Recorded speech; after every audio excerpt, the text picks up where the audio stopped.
जैसे पिछले चैप्टर में हमने गवर्नमेंट बजट स्टार्ट किया था, उसको एक बार हम फिर रिवाइज कर ले रहे हैं, फिर आगे हम बढ़ते हैं। बस एक आपका एक रिवीजन भी हो जाएगा, बस ज्यादा नहीं, बस थोड़ा थोड़ा उसमें हिंट देंगे कि हमने जिसको, ताकि आगे का चैप्टर आपको समझने में आसान हो। बस एक बार एक रिव्यू कर लेते हैं। गवर्नमेंट बजट हम किसको कहते हैं? जिस बजट में गवर्नमेंट अपने खर्चे, मतलब एस्टिमेटेड रिसीव और एंटिसिपेटेड एक्सपेंडिचर क्या जो चीजों को जो हर हेड का तैयार करती है, उसी को हम गवर्नमेंट बजट कहते हैं।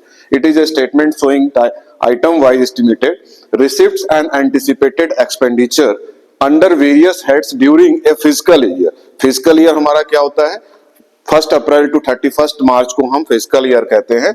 इसी आने वाले समय के लिए सरकार अपने इनकम और अपने एक्सपेंडिचर की चीजों को एक तैयार करती है कि हमारा इनकम कैसे, क्या क्या इनकम होगी और कितने हमारे खर्चे किस हेड पे होंगे। इसी चीज का वो इस गवर्नमेंट बजट एक अपना एस्टिमेट तैयार करती है। इसलिए कहा गया estimated receives and anticipated expenditure. पहला तो ये 1 नंबर का क्वेश्चन आएगा, तो इसका सीधे सीधे ये आप डिफिनेशन लिखेंगे। दूसरा, गवर्नमेंट के जो बजट बनाती है तो उसके कुछ ऑब्जेक्टिव्स होंगे, कुछ एम होंगे, क्यों बजट बना रही है। तो पहला मैंने बताया था कि पहला उसका ऑब्जेक्टिव है redistribution of income and wealth. मतलब उसको ये ध्यान रखना है कि जो हम बजट बना रहे हैं वो 2 लोगों का ध्यान रखना है, रिच और पुअर का। ये ज्यादा इंपॉर्टेंट है, ये वर्ड कीवर्ड जरूर होने चाहिए। रिच और पुअर का ध्यान को बजट बनाने से जाता कि सोसाइटी में इनइक्वालिटी की स्थिति ना हो। तो और दूसरा, क्योंकि गवर्नमेंट को बैलेंस भी रखना है, तो पैसा आएगा कहां से? पैसा आएगा रिच से, उससे हैवी टैक्स लगा के। और गरीबों का भला करना या पुअर का ध्यान रखना है, तो उसका ध्यान किस तरह सरकार रखेगी? तो उसके लिए सोशल वेलफेयर करेगी और वेरियस स्कीम के माध्यम से, जैसे ओल्ड एज पेंशन और आपके अनएम्प्लॉयमेंट अलाउंसेस, इस तरह की जब सरकार अपने सोशल वेलफेयर पे खर्च करती है तो वो पुअर के लिए कर रही है। और अगर रिच से टैक्स के रूप में ज्यादा हाई टैक्स ले रही है तो वो रिच का ध्यान। तो इसलिए redistribution of income and wealth इस टॉप नाम दिया गया कि सरकार जो अपना बजट बनाती है उसका पहला ऑब्जेक्टिव होता है redistribution of income and wealth. उसमें रिच और पुअर का, हाई टैक्सेस का और वेरियस स्कीम के माध्यम से इस चीज को बजट बनाती है। दूसरा, सरकार का मेन पर्सपेक्टिव होता है, ऑब्जेक्टिव होता है रीएलोकेशन ऑफ रिसोर्सेज। अब उसके रिसोर्सेज का रीएलोकेशन, रिसोर्सेज का क्या है? पहला उसका ऑब्जेक्टिव है पब्लिक वेलफेयर, लोगों का भला करना, और प्रॉफिट मैक्सिमाइजेशन। जब पैसा उसके पास नहीं आएगा तो वेलफेयर वो कैसे करेगी? तो उसको दोनों चीज का ध्यान रखना है, उस रिसोर्सेज का, कि पब्लिक पे खर्च करना। अब पब्लिक गुड्स क्या है? जैसे आपके पार्क है, वाटर सप्लाई है, रोड, ये सरकार की जिम्मेदारी है, तो सरकार इस पे खर्च करेगी तो पैसा आएगा भी तो कहीं से। तो पैसा वो क्या करती है, जब वो जैसे अब पब्लिक गुड्स है, पार्क्स है, वाटर सप्लाई, रोड है, इस पे तो एक्सपेंड कर रही है, उसके खर्चे आ रहे हैं, क्योंकि लोगों का भला करना, सोसाइटी का वेलफेयर का भला करना है। तो अब चीजों को पैसा भी आना चाहिए, तो पैसा वो कहां से? उसका प्रॉफिट मैक्सिमाइजेशन भी होना चाहिए। जब पैसा इधर से आएगा तो उस पर खर्च करेगी। तो वो क्या करती है, कुछ ऐसी चीजें होती हैं अल्कोहलिक, जो जहां पे अल्कोहल बनता है उस फैक्ट्री पे सरकार सबसे ज्यादा हायर टैक्स लगाती है। हायर टैक्स लगाई तो उसको पैसा वहां से आएगा, उस पैसे से वो क्या करेगी? वो सोशल वेलफेयर करेगी, लोगों का भला करेगी, वाटर पार्क बनाएगी, पार्क बनाएगी, वाटर सप्लाई की व्यवस्था करेगी, रोड बनवाएगी। और दूसरा, सरकार क्या करती है, ताकि जो पिछड़ा क्षेत्र है वहां पे प्रोड्यूसर्स को अपनी इन्वेस्टमेंट करने के लिए वो इनकरेज करती है। और उन इनकरेज कैसे करेगी? उनको कंसेशन करेगी, उनको सब्सिडी देगी। सब्सिडी और कंसेशन का, मैंने टैक्स कंसेशन का 2 कंसेप्ट बताया था। सब्सिडी का मतलब है कि हम प्रोड्यूसर ने कोई प्रोडक्ट बनाया और सरकार ने उसको 10 रुपीज दे दिया, ये सब्सिडी हुई। लेकिन अगर सरकार ये इनकरेज कर रही है कि आप फैक्ट्री लगाइए ऐसे इंटीरियर में जहां के वहां के लोगों को रोजगार मिले, वहां उनका डेवलपमेंट हो, तो आप अगर वहां पे अपने इंडस्ट्रीज को लगाते हैं तो मैं आपसे 5 साल तक टैक्स नहीं लूंगा। या ऐसे समझिए कि अगर हमारे किसी प्रोडक्ट पे 100 रुपया का कोई प्रोड्यूसर प्रोडक्ट बनाया और उसने कहा, उस पे सरकार ने 20 रुपए का टैक्स रखा, सरकार उनसे कही कि तुम 20 रुपया मत दो, तुम हमें केवल 5 रुपया टैक्स देना, तो ये टैक्स कंसेशन हुआ। टैक्स लगने के बाद जो सरकार छूट देती है वो टैक्स कंसेशन है। लेकिन सब्सिडी क्या होती है, वो हमको हमारे प्रोडक्ट को वो अब अलग से वो 10 रुपया हमें छूट दे दिया, 10 रुपया हमें और पैसा दे दिया, तो वो सब्सिडी है। और जब हम टैक्स पे कोई छूट मिल रही है तो उसको हम टैक्स कंसेशन कहते हैं। तो सरकार ऐसे क्षेत्रों पे इनको इनकरेज करके वहां इंडस्ट्री और फैक्ट्री लगाने के लिए इनकरेज करती है।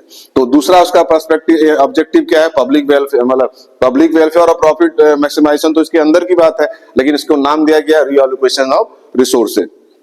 तीसरा, स्टेबिलिटी लाने के लिए, इकोनॉमिक में हमारी स्टेबिलिटी हो, तो स्टेबिलिटी में एक्सेस डिमांड नहीं होना चाहिए और डेफिसिट डिमांड नहीं होना चाहिए। अगर एक्सेस डिमांड होगा तो इन्फ्लेशन की स्थिति होगी और डेफिसिट डिमांड होगा तो क्या होगा, डिफ्लेशन की स्थिति होगी। महंगाई और मंदी दोनों नहीं होना चाहिए, बढ़ना चाहिए। अगर दोनों में कहीं भी अगर ये हुआ तो क्या होगा कि फिर हमारी स्टेबिलिटी, इकोनॉमिक में स्टेबिलिटी नहीं बन पाई, तो इकोनॉमिक वो इनस्टेबिलिटी हो जाएगी। तो स्टेबिलिटी को मेंटेन करने के लिए सरकार क्या करती है, एक्सेस डिमांड को कंट्रोल करने के लिए सरप्लस, इसके यहाँ पे सरप्लस, उसी एक्सेस डिमांड को यहाँ सरप्लस बजट पॉलिसी के नाम से जाना जाता है। और जो यहाँ डेफिसिट डिमांड था, आपने जो पढ़ा था, उसी चीज को हम यहाँ पे डेफिसिट बजट पॉलिसी के नाम से जानते हैं कि सरकार उसके लिए कुछ ऐसे हथकंडे अपनाएगी ताकि देश में, हमारी इकोनॉमिक में स्टेबिलिटी बनी रहे, इनस्टेबिलिटी की स्थिति ना हो, तो महंगाई भी ना बढ़े और मंदी भी ना हो। तो ये दोनों को ध्यान में रखते हुए सरकार क्या करती है, तो अपने एक्सपेंडिचर, अगर उसकी सरप्लस बजट पॉलिसी है, अगर इन्फ्लेशन की स्थिति है, तो सरकार अपने क्या करती है, अपने खर्चे को कम करती है और टैक्स को बढ़ा देती है। लेकिन जब डिफ्लेशन की स्थिति होती है, यानी कि डेफिसिट बजट पॉलिसी जब होगी, तो सरकार क्या करेगी, अपने खर्चे बढ़ाएगी और अपने टैक्सेस को कम कर देगी, रिड्यूस कर देगी। इसी चीज को इसमें बताने की कोशिश की गई है। तो ये तीन मेन कंसेप्ट है, ऑब्जेक्टिव्स हैं हमारे इस बजट के, जिसकी मैंने स्टार्टिंग किया कि इसके क्या क्या ऑब्जेक्टिव्स हैं गवर्नमेंट बजट के। तो गवर्नमेंट बजट के आपके तीन ऑब्जेक्टिव मेंस हैं, redistribution of income and wealth, दूसरा आपका हो गया रीअलोकेशन ऑफ रिसोर्सेज, तीसरा आपका हो गया इकोनॉमिक स्टेबिलिटी, और चौथा आपका इसमें जिसको कहते हैं कुछ सरकारी यानी गवर्नमेंट के भी कुछ कंपनियां होती हैं, उसको भी मैनेज करना सरकार का काम है, उसके लिए भी बजट बनाती है। जैसे आपकी जिसको कहते हैं पब्लिक सेक्टर अंडरटेकिंग, सरकारी कंपनियां जो होती हैं, गवर्नमेंट की जो कंपनियां होती हैं, जैसे पीएस, ओएनजीएस है, सेल है, गेल है, एनटीपीसी है, तो इसको भी मैनेज करना सरकार का ही जिम्मेदारी है। तो सरकार इसके लिए भी, यानी management of public and enterprises, public sector undertaking, इसको पीएसयू कहते हैं। तो गवर्नमेंट अपने बजट को बनाने के समय में इस चीज का भी, उसका मेन ऑब्जेक्टिव ये भी है। ऐसे इसका आता नहीं है, लेकिन जानकारी आपको होनी चाहिए, जो जिसमें सरकार क्या करती है, इस पब्लिक इंटरफेरेंस को गवर्नमेंट इसको मैनेज करती है। Budget prepared with the given of making various provision for the management of the enterprises। और पांचवा जो हमेशा ये जनरिक पॉइंट ही होता है, नारा ही होता है कि सरकार अपने जब बजट बनाती है तो उसका मेन ही उद्देश्य होता है और नारा लगाती कहती है कि हम गरीबी हटाएंगे, बेरोजगारी खत्म करेंगे, अनएम्प्लॉयमेंट एंड रीजनल डिस्पैरिटी। यहाँ रीजनल डिस्पैरिटी का मतलब होता है कि एक क्षेत्र ऐसा है कि जिसके लिए खूब डेवलपमेंट सरकार ने कर दिया और एक ऐसा क्षेत्र जहां बिल्कुल जीरो है, तो ऐसा इस आधार पे कोई चीज नहीं करेगी। रीजनल डिससेपरेटिंग, क्षेत्रीय आधार पे कोई भी भेदभाव नहीं करेगी। इस चीज का मेन ऑब्जेक्टिव सरकार का बजट बनाने के समय होता है। तो ये आपने पिछले लेक्चर में पढ़ा था, एक बार इसका रिवाइज भी हो गया। अब आगे हम आज जो पढ़ने जा रहे हैं, कंपोनेंट्स जो है हमारे गवर्नमेंट बजट के, या स्ट्रक्चर ऑफ गवर्नमेंट बजट, इस चीज को हम एक्सप्लेन करेंगे आज के लेक्चर में। तो जैसे गवर्नमेंट बजट के दो कंपोनेंट्स होते हैं, जिसको पहला कहते हैं कैपिटल बजट और दूसरे को कहते हैं हम रेवेन्यू बजट। ये दो तरह के बजट हैं, कैपिटल और रेवेन्यू। अब कैपिटल बजट को फिर इसको डिवाइड करते हैं कि कैपिटल बजट को हम एक कैपिटल रिसिप्ट के नाम से जानते हैं और दूसरा कैपिटल एक्सपेंडिचर के नाम से जानते हैं। इसी तरह रेवेन्यू बजट में एक रेवेन्यू रिसिप्ट होगा और एक रेवेन्यू एक्सपेंडिचर होगा। तो ये इसका स्ट्रक्चर है हमारे गवर्नमेंट बजट का, जो कंपोनेंट्स गवर्नमेंट बजट के नाम से जानते हैं, जिसको हम एक तरह से मोटा बजट कहते हैं, इसको हम मोटा कहते हैं कैपिटल बजट को, और रेवेन्यू बजट को हम छोटा कहते हैं। अगर आप शुद्ध हिंदी में इस चीज को समझें तो मोटा और छोटा, कैपिटल बजट को हम मोटा और रेवेन्यू बजट को हम छोटा कहते हैं। अब कैपिटल बजट को फिर से बाइफरकेट किया गया, तो कैपिटल रिसिप्ट और कैपिटल एक्सपेंडिचर, कितना, जितना रिसिप्ट कितना आया, कितना और खर्चे कितने हुए। इस तरह रेवेन्यू का भी रिसिप्ट आया कितना और रेवेन्यू एक्सपेंडिचर यानी खर्चे कितने हुए। अब इस चीज को हम समझेंगे कि टोटल रिसिप्ट क्या होता है। टोटल रिसिप्ट का यहाँ फॉर्मूला एक दिया गया है कि capital receipt plus revenue receipt, ये फॉर्मूला है, ठीक। अब टोटल एक्सपेंडिचर का फॉर्मूला होता है capital expenditure plus revenue expenditure. जब हम इस चीज को निकालेंगे तो कैपिटल रिसिप्ट और रेवेन्यू रिसिप्ट एक साथ जुड़ जाएंगे। ये देखिए, capital receipt plus revenue receipt को अगर जोड़ेंगे तो हमारा टोटल रिसिप्ट पैसा कितना आया कैपिटल के फॉर्म में और रेवेन्यू के फॉर्म में, रिसीव कितना किया। और इसी तरह अगर हमने खर्च कैपिटल के फॉर्म टोटल रेवेन्यू कैपिटल के रूप में कितना खर्च किया और रेवेन्यू के फॉर्म में हमने कितना खर्च किया, इन दोनों को हम जोड़ देंगे तो यानी कि हमारा टोटल एक्सपेंडिचर निकल आएगा। यानी इसे और इसे जोड़ देंगे तो हमारा टोटल क्या आ जाएगा, रेवेन्यू आ जाएगा, टोटल हमारा रिसिप्ट आ जाएगा। और अगर हम एक्सपेंडिचर को जोड़ देंगे तो टोटल हमारा एक्सपेंडिचर निकल आएगा। ये तो हुआ फॉर्मूला। अब हम पढ़ेंगे 1 मार्क्स के आता है क्वेश्चन, कैपिटल रिसिप्ट कहते किसको है। आपने तो ये बाइफरकेट करके मैंने बता दिया कि ये कैपिटल रिसिप्ट है, ये रेवेन्यू रिसिप्ट है, ये कैपिटल एक्सपेंडिचर है, ये रेवेन्यू एक्सपेंडिचर है। लेकिन कैपिटल रिसिप्ट होता क्या है, तो देखिए, those receipts which either creates liability और रिड्यूसेस एसेट्स। अब लायबिलिटी क्या है और एसेट्स क्या है। भाई एसेट्स से तो नाम से आप वाकिफ हैं कि एसेट्स किसको कहते हैं, और लायबिलिटी की हमारी देनदारी, हमारी जिम्मेदारी, हमको उसको देनदारी हमारी है। तो लायबिलिटी ऐसी रिसिप्ट जो लायबिलिटी को क्रिएट करती है और एसेट्स को रिड्यूस करती है, उसी को हम कैपिटल रिसिप्ट्स कहते हैं। जैसे अब ये लायबिलिटी, जैसे मान लीजिए हमने अगर किसी से उधार लिया तो मेरी ये लायबिलिटी है उसको चुकाना भी। तो अगर हमने किसी से उधार लिया है, चाहे मैं किसी व्यक्ति से लूं, तो अब यहाँ गवर्नमेंट बजट की बात है तो गवर्नमेंट उधार किससे लेती है, सेंट्रल बैंक से लेगी, आरबीआई से लेगी, पब्लिक से लेगी और अदर कंट्रीज वर्ल्ड बैंक से लेगी। तो इस तरह की जो अगर वो पैसा लेगी तो देगी भी तो ये हमारी लायबिलिटी है। तो देखिए यहाँ लिखा है लायबिलिटी का मतलब कि बोरोइंग फ्रॉम, जिसको हम बोरोइंग कहते हैं, हम उधार लिए, borrowing from RBI, borrowing from public और borrowing from RO rest of the world. हमने वर्ल्ड बैंक से लिया, बाहर कंट्री से लिया, तो ये हमारी क्या है, ये हमारी लायबिलिटी है। और एसेट्स क्या है, एसेट्स अगर हम कोई अपने डिसइन्वेस्टमेंट, आपने पढ़ा था, जैसे सरकार उसने कोई एसेट्स को बेच दिया तो ये हमारी एसेट्स है, हम बेच दिए, हमारी यहाँ कोई लायबिलिटी नहीं है, बेच दिए तो हमारा पैसा उसमें आ गया। तो वो डिसइन्वेस्टमेंट जो है हमारी क्या एसेट्स है। और रिकवरी ऑफ लोन्स, अगर हमने एडवांस में पैसा लिया था, किसी को दिया था और उससे हमने ले लिया, तो ये हमारा क्या एसेट्स हुआ ना। ये देखिए, अगर हमने किसी कंट्री को लोन दिया और लोन हमको वापस मिल गया तो ये मेरे एसेट्स हुए, ना कि मैंने वहां पे कोई मेरी जिम्मेदारी है, मेरी कोई लायबिलिटी है। तो ये दो डिफरेंस होते हैं जिसको हम कहते हैं लायबिलिटी और एसेट। तो जो हम बोरो करेंगे वो लायबिलिटी होती है, और जो हम डिसइन्वेस्टमेंट, जो हमने कोई चीज बेच दिया और दूसरा हमारी लोन हमने किसी को दिया था वो मुझे वापस कर दिया, वो मेरे पास आ गया, तो हमारा वो एसेट्स है। तो अब ये दोनों चीजों को, ये जो बोरोइंग है इसको हम कहते हैं डेब्ट क्रिएटिंग रिसिप्ट, DEBT। ये डेब्ट क्रिएटिंग रिसिप्ट्स होता है। और जो हमारी एसेट्स हैं इसको हम नॉन डेब्ट क्रिएटिंग रिसिप्ट्स कहते हैं, क्योंकि इसमें पैसे का चीजें नहीं हो रही है, यहाँ पे उसके एसेट्स में आ रहा है, उसका वापस हो गया, तो वो तो उसी का पैसा जो दिया था उसका उसने वापस हो गया। तो इसलिए इसको हम नॉन डेब्ट क्रिएटिंग रिसिप्ट कहते हैं। और पहले वाला जो बोरो हम उधार ले रहे हैं जिसमें हमारी लायबिलिटी बन रही है, उसको हम डेब्ट क्रिएटिंग रिसिप्ट के नाम से जानते हैं। तो आप इस चीज को समझिए कि हमारी कैपिटल रिसिप्ट्स में हमारी, इसलिए देखिए मैंने इसको एरो बनाया है कि लायबिलिटी हमारी बढ़ती है, ऊपर की तरफ एरो है, और एसेट्स में हमारी चीजें क्या होती है, रिड्यूस हो जाती है। एसेट्स हमारा यानी रिड्यूसेस एसेट, इसलिए ए के हम नीचे मैंने एरो मार्क डाउन किया है। तो इसलिए ये जो रिसिप्ट्स हमारी लायबिलिटी को बढ़ाती है और हमारी एसेट्स को कम करती है, उसी को हम कहते हैं कैपिटल रिसिप्ट्स। दूसरा समझिए, मैंने दूसरी बात की कैपिटल एक्सपेंडिचर, कैपिटल रिसिप्ट तो हो गया।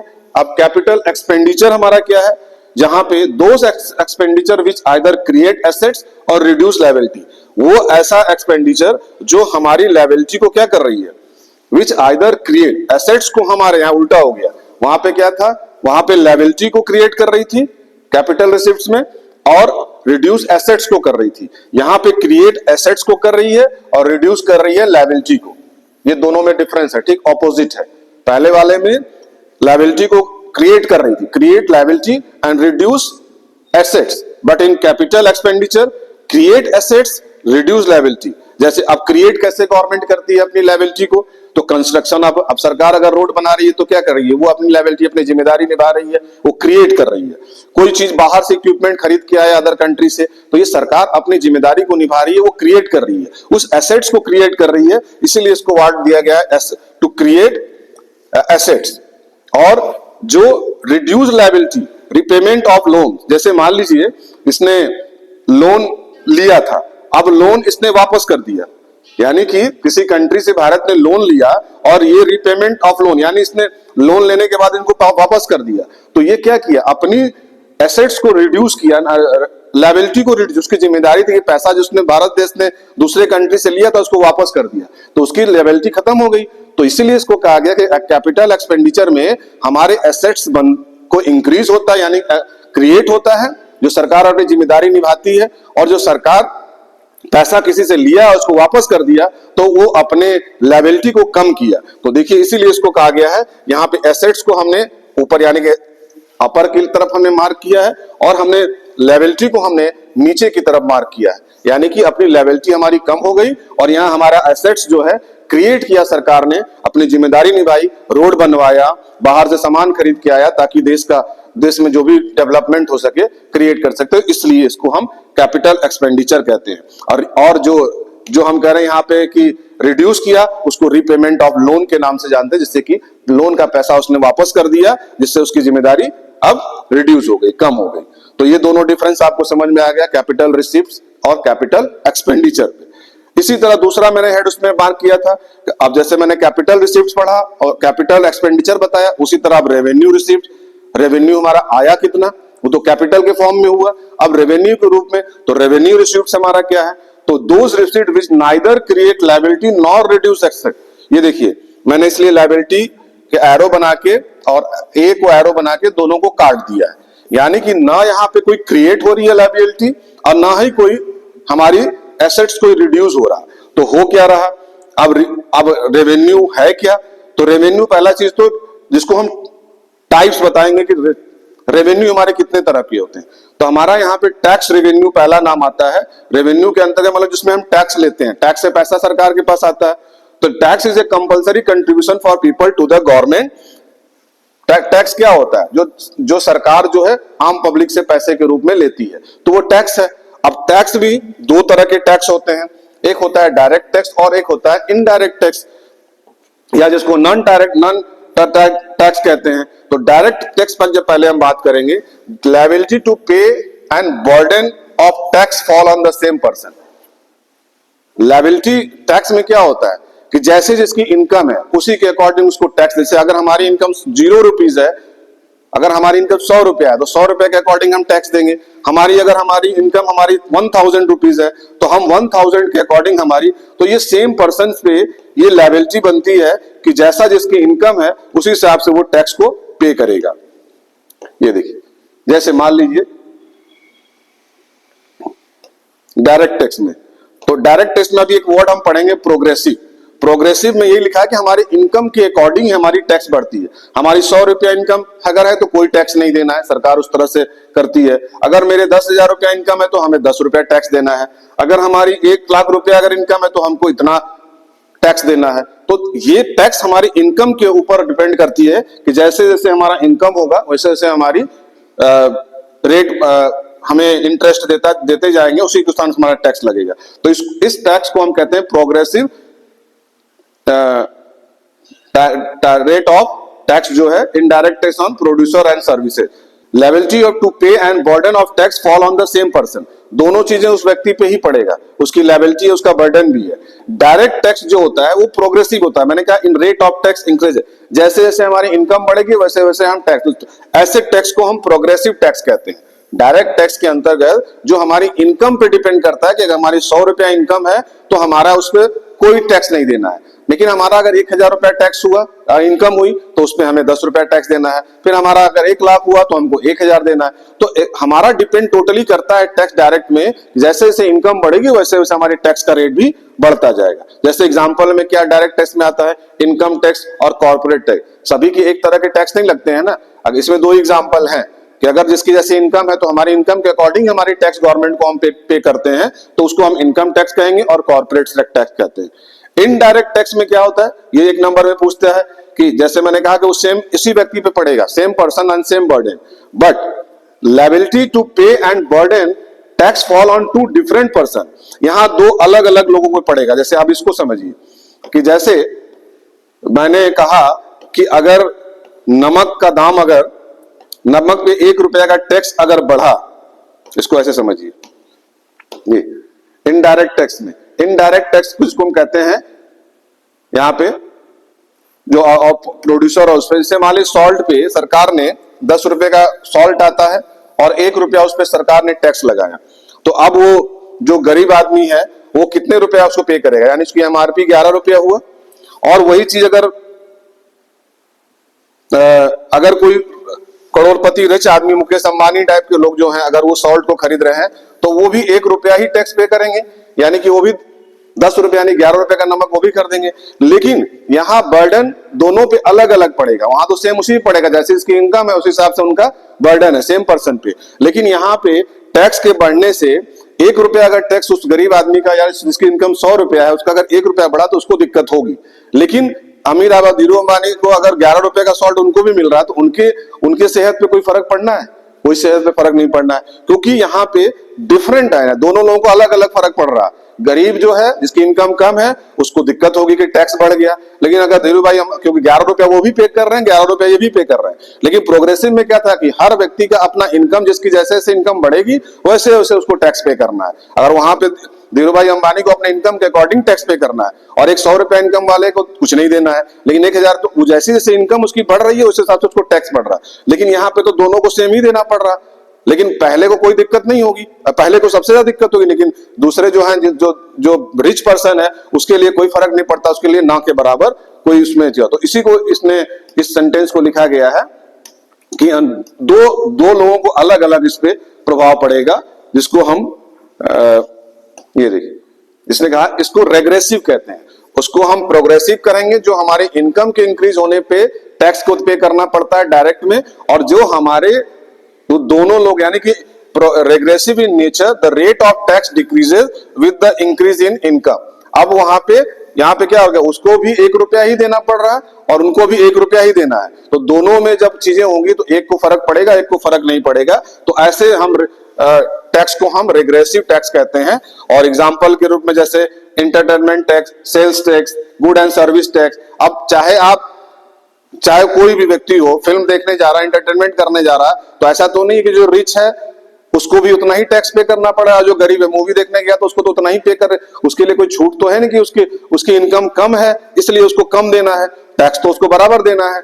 अगर उसकी इंटरटेनमेंट टैक्स देना है, सेल्स टैक्स देना है, चाहे वो गरीब हो चाहे अमीर हो, सबको तो सेम देना है, लेकिन उसको फर्क पड़ेगा। लेकिन जो रिच है उसको टैक्स पे बढ़ने से उसको कोई फर्क नहीं पड़ता, क्योंकि दोनों का टैक्स रेट तो सेम है, गरीब को भी उतना ही देना है, अमीर को भी उतना ही देना है। तो एक्साइज ड्यूटी और आपके कस्टम ड्यूटी, इंपैक्ट टैक्स, सिन टैक्स। अब सिन टैक्स क्या है? सिन टैक्स को कहते हैं जो सिगरेट और अल्कोहल पे गवर्नमेंट टैक्स लगाती है, उसको हम कहते हैं सिन टैक्स।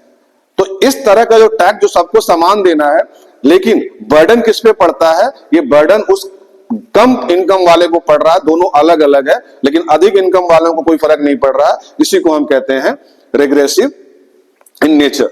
इसको हम इनडायरेक्ट टैक्स के रूप में हम इसको पढ़ते हैं। तो ये दोनों चीजें क्लियर हो गई। अब आते हैं नॉन टैक्स रिवेन्यू। अब नॉन टैक्स रिवेन्यू क्या है? Interest received on loan given by government. जो सरकार अगर लोन दी है और उस पर जो उसको इंटरेस्ट मिल रहा, सरकार ने लोन दिया है स्टेट को और प्राइवेट इंटरप्राइजेस को, तो उस पर जो उसको पैसा मिल रहा है वो क्या है? नॉन टैक्स रेवेन्यू है। प्रॉफिट, अगर उस पर जो प्रॉफिट अर्न हो रही है पब्लिक इंटरप्राइजेस से, तो वो उसका क्या है? नॉन टैक्स है। डिविडेंड रिसीव्ड ऑन इन्वेस्टमेंट, अगर कोई इन्वेस्ट में किया है गवर्नमेंट ने तो उस पर उसको जो डिविडेंड मिल रहा है, उस पर जो उसको पेमेंट मिल रहा है वो आपका उसमें आएगा। कोई फीस आप देते हैं, जैसे आप गाड़ी चला रहे हैं और आपकी स्कूटी का या आपकी बाइक का चालान कट गया, तो वो जो पैसा आएगा वो क्या है? वो सरकार का नॉन रेवेन्यू टैक्स है, यानी कि वो नॉन टैक्स रेवेन्यू है, जो फी के रूप में, लाइसेंस फी के रूप में, ट्यूशन फीस, गवर्नमेंट स्कूल का जो ट्यूशन फीस है, ये सारे जो है ये सरकार के नॉन रेवेन्यू रिसिप्ट्स हैं जो इसमें आते हैं। ग्रांट और डोनेशन रिसिप्ट, कोई आपको डोनेशन मिला है, कोई ग्रांट हुई है, तो ये सारी चीजें नॉन रेवेन्यू रिसिप्ट्स है।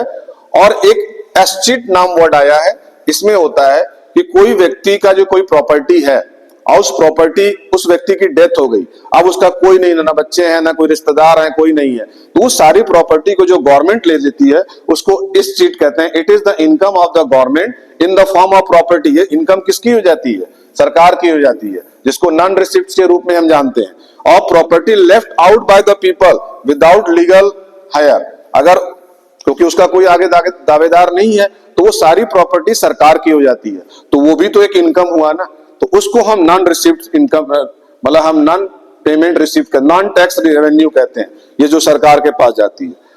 और जो लास्ट है स्पेशल असेसमेंट, जो इसका आता है, स्पेशल असेसमेंट का मतलब कि मान लीजिए आपकी जमीन है और सरकार आपकी डेवलपमेंट के लिए सड़क बना रही है, और आप जहां मकान बनाए हैं वहां से वो हाईवे निकल गया, तो हाईवे निकल गया और आपका मकान बना है, तो अब मकान आपकी है तो मकान की वैल्यू बढ़ जाएगी, पेमेंट आपका जो कीमत जहां पे उस मकान का 20 लाख था, अब वहां से सड़क हाईवे पास होने से उस प्रॉपर्टी की वैल्यू बढ़ गई। अब वैल्यू बढ़ गई तो सरकार आपके यहाँ पहुंचेगी, कहेगी ये आपके वजह से तो वैल्यू बढ़ी नहीं, हमने वहां पे अपना 4 लेन पास किया तो जिसके वजह से आपकी प्रॉपर्टी का लोन वैल्यू बढ़ गई, तो आप इसके लिए मुझे अपना, हमें उस पे पेमेंट करेंगे।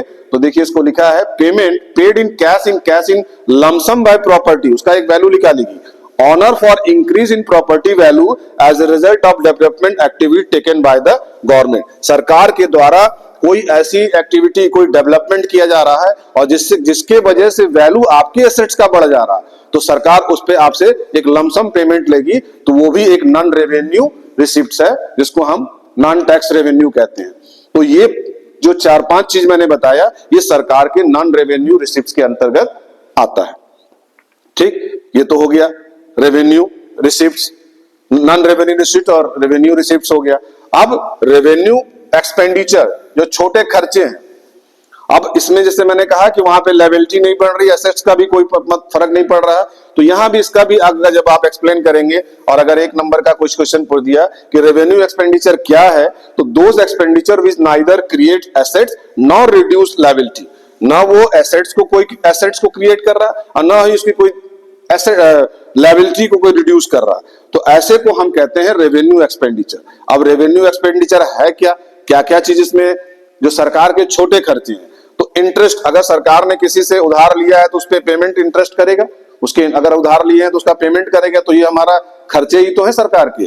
दूसरा, सरकार ने अगर आपको सब्सिडी दी, छूट दिया, और आपकी सैलरी जो गवर्नमेंट दे रही है, वो कहां से पैसा आएगा, वो आपके ही तो खर्चे हैं, गवर्नमेंट के ही तो खर्चे हैं, तो ये आपका क्या है, ये आपका रेवेन्यू रिसिप्ट, रेवेन्यू एक्सपेंडिचर है, आपके खर्चे हैं, छोटे खर्चे हैं जो आप इस रूप में दे रहे हैं। आपने लोन, गवर्नमेंट ने अगर लोन लिया है तो उसका इंटरेस्ट पे कर रही है, गवर्नमेंट अगर सब्सिडी दे रही है तो वो सरकार के खर्चे हैं, गवर्नमेंट आपकी सैलरी दे रही है, गवर्नमेंट एम्प्लॉय को सैलरी दे रही है तो वो सरकार के खर्चे हैं, गवर्नमेंट डिफेंस पे कोई खर्चा कर रही है, जो उनके आर्म्स बन रहे हैं, जो उनकी चीजें खर्च हो रही हैं हमारी सेनाओं पे, तो उस पे जो कर रही है एक्सपेंडिचर, तो ये भी उसके रेवेन्यू एक्सपेंडिचर है। एडमिनिस्ट्रेटिव एक्सपेंडिचर, तो ये दोनों, ये सब चीजें जो हैं, ये सरकार के छोटे खर्चे हैं, छोटे छोटे खर्चे हैं, जिसको हम रेवेन्यू एक्सपेंडिचर कहते हैं। तो ये आपको अब समझ में आ गया कि कैपिटल रिसिप्ट क्या है, रेवेन्यू रिसिप्ट क्या है, कैपिटल एक्सपेंडिचर क्या है और रेवेन्यू एक्सपेंडिचर क्या है। तो ये जब आपके कंसेप्ट क्लियर हो जाएंगे, तब हम आगे इसको हम बताएंगे नेक्स्ट लेक्चर में कि हमारा टोटल एक्सपेंडिचर और टोटल रिसिप्ट का जो मैंने फॉर्मूला लिखाया, उसमें हमारा क्या हो रहा है, हमारी गवर्नमेंट बजट को इस पे क्या फर्क पड़ रहा है, इस पे क्या वो एक्शन लेगी और कैसे करेगी, उसको बैलेंस करेगी। तो इसको हम अगले वाले लेक्चर में फिर इस चीज को हम एक्सप्लेन करेंगे। Thank you.